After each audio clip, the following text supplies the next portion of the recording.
I think you would agree. In fact, you have probably said it yourself. You've had this expression in your mind, and at the right, appropriate time you said, "You can't take it with you." Now, why do we say such a thing? Well, there could be two reasons at least. And the one is simply this: that somebody has wanted some material possession, but they haven't received it. So to console them, we said, "You can't take it with you anyway." Or there's someone who's quite proud of all their possessions, and they're bragging about it, and to try to help them, or out of envy, you say, "Well, you can't take it with you anyway." I think you get the point. But many people do not.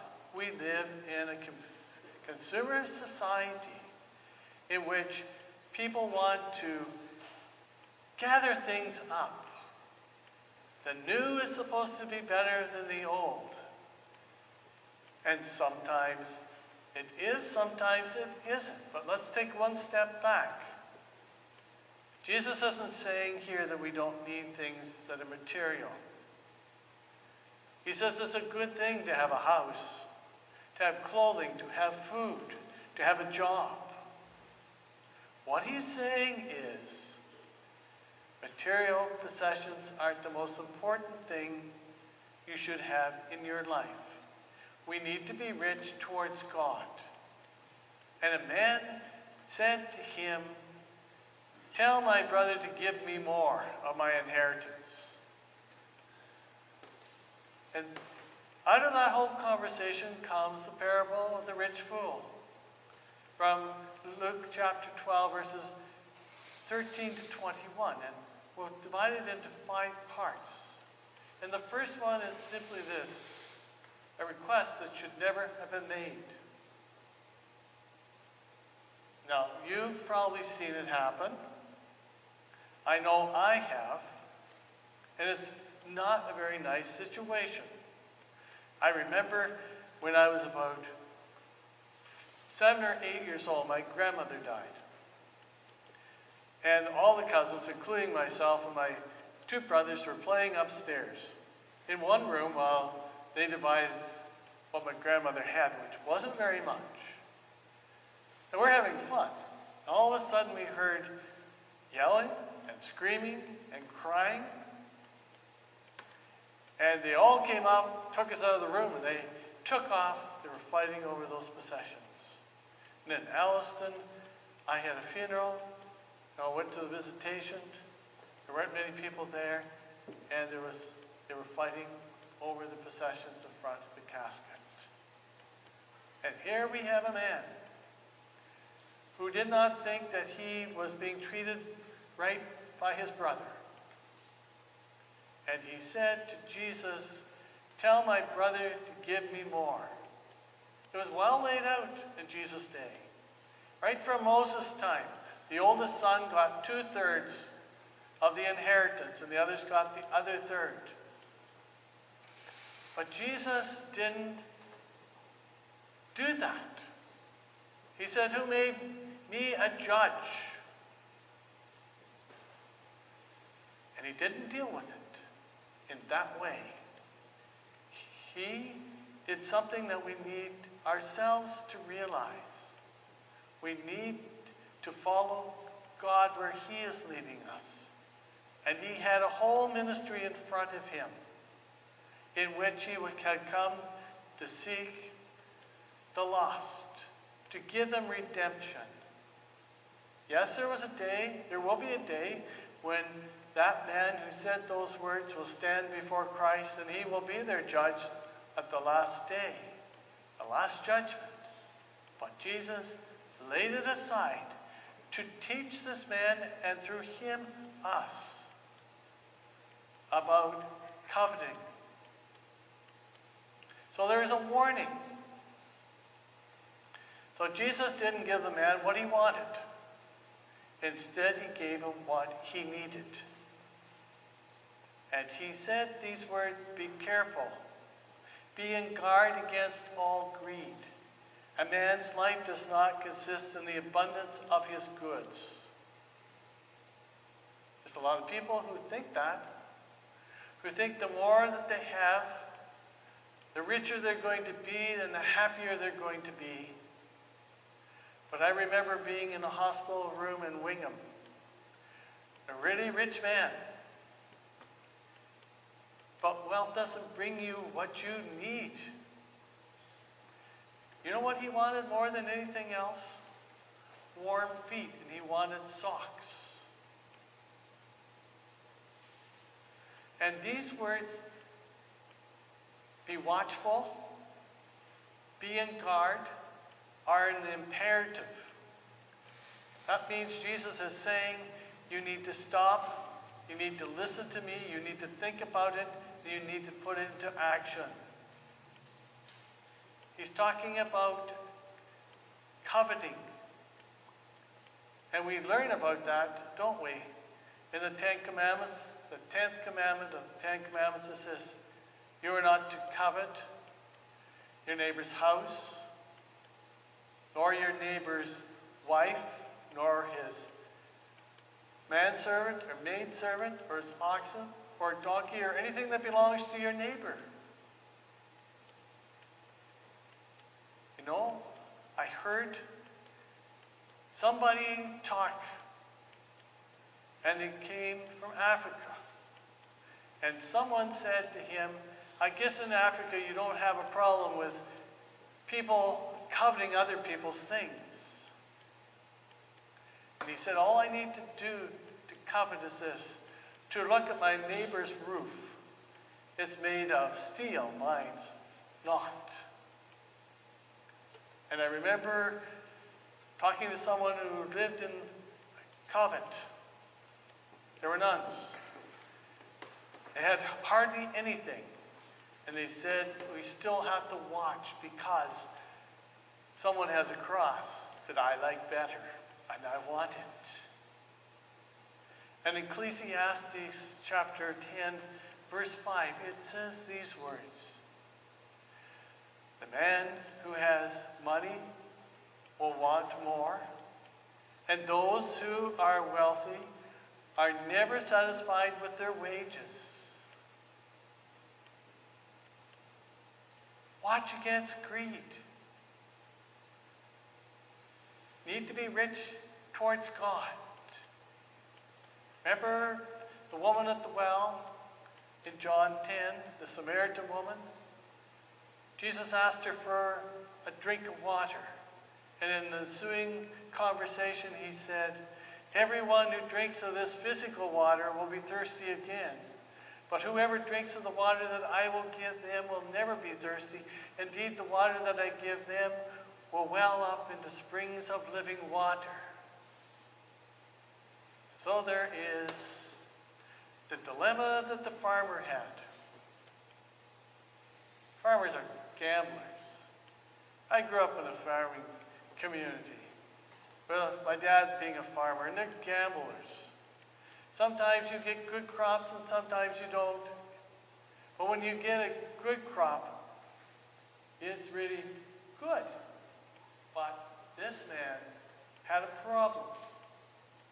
The problem was simply this, that his crop was so big he couldn't hold all his harvest. And if we look at him, we can see 6 things that he failed to do, that he did that was full of greed. And the first thing was this, that he wasn't thankful.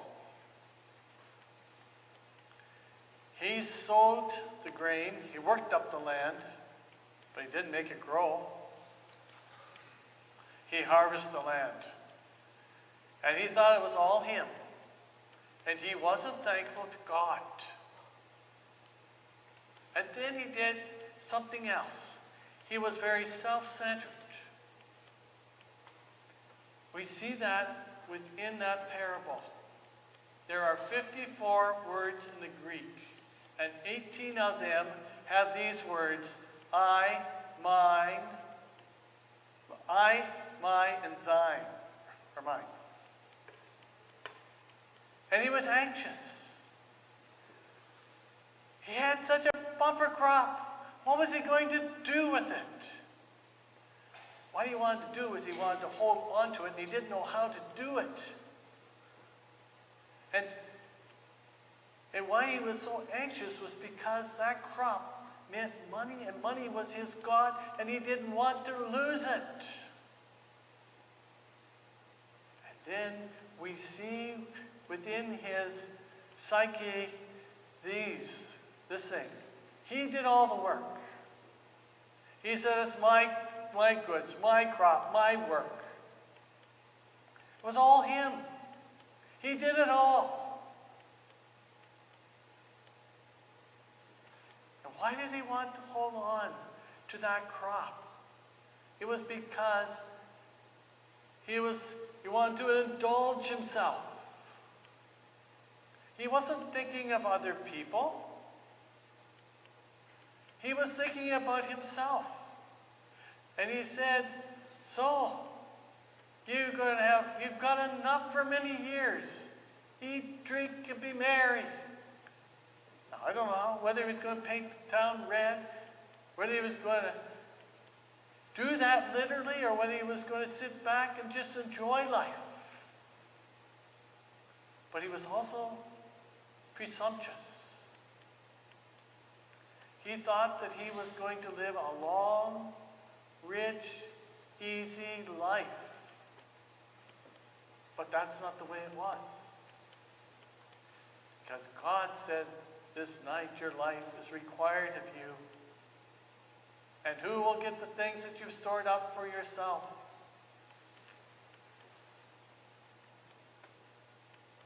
So then we have the farmer's foolishness. Think of what we've got. We had this man who asked for an inheritance, more of an inheritance. Then we have the parable, sets it all up. 17, the farmer doesn't know what to do. It's a dilemma. At 18, he has an idea. Verse 19, he figures out, well, this is what I'm going to do. I'm going to build bigger barns, etc., etc. And then in verse 20, it says, God responds. It's really ironic that he had worked so hard on his farm, and he now had a bumper crop. He thought he was going to live to enjoy it, and the next day he was going to die.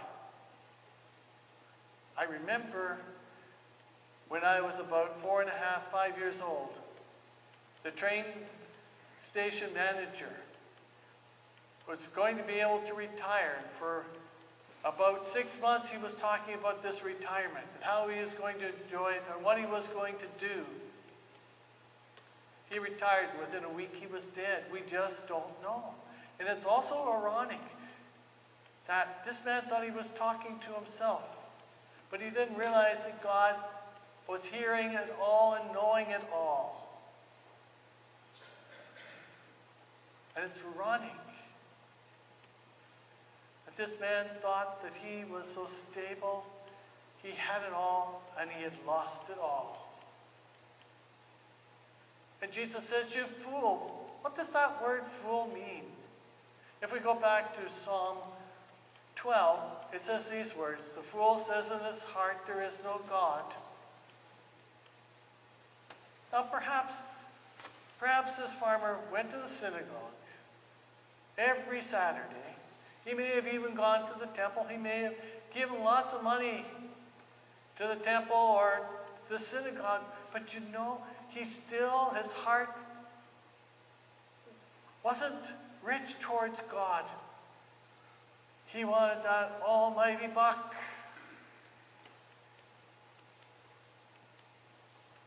That's right. It's so sad. My aunt said to my brother once, and he's a bachelor. He works really hard. After my other brother died, about this time, about 10, 11 years ago,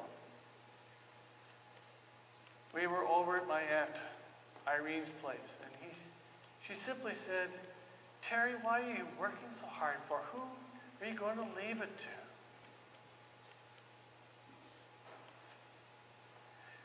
And then Jesus talks about being rich towards God. How do we become rich towards God?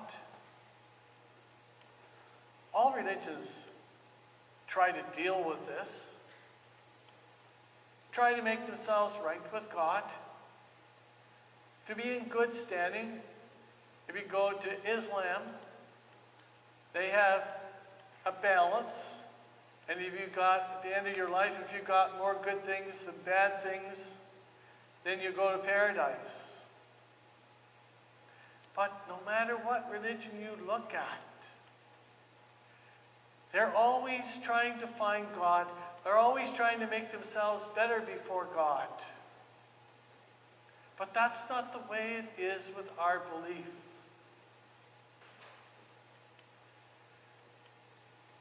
We don't seek God. God seeks us. It's not the works that we do. It's the works that Jesus Christ has done for us. It's not our love for God. It's God's love for us. And we see that in the person of Jesus Christ. We can't make ourselves right with God. But Jesus can, and Jesus has. And he's done that by coming to this earth. And he's done something wonderful for us. Things that we've done wrong, he took the punishment for on the cross. But that's neutral before God. And so what has happened is God has credited to our account Christ's righteousness. And once that happens, God sees us through Jesus Christ. He declares us right with himself. We become his sons and his daughters. And we become rich with God. Not because of anything that we've done, but because of God's grace, God's love. Can you imagine? Can you imagine being God's sons and daughters? That means this, that no one can separate us from him. It means that he'll never leave us or forsake us. His love is firm. It simply means that he's loved us before the creation of the world. He loves us now. He'll love us forever. And when we get to heaven, we're going to be absolutely amazed and full of joy of what God has prepared for us. Now, we make mistakes on this earth. But God's working in us and through us. And we are his children. You know, it doesn't matter how much money you have, how much material possessions you have, if you don't have love. Some of the richest men and women in the world, or some of the most famous rock stars, etc., in the world, what are they crying for? They're crying out for love. That's the most important thing, and God loves us. Jesus says, be watchful. Be in guard against all types of greed. Man or woman's life does not consist of all the material possessions.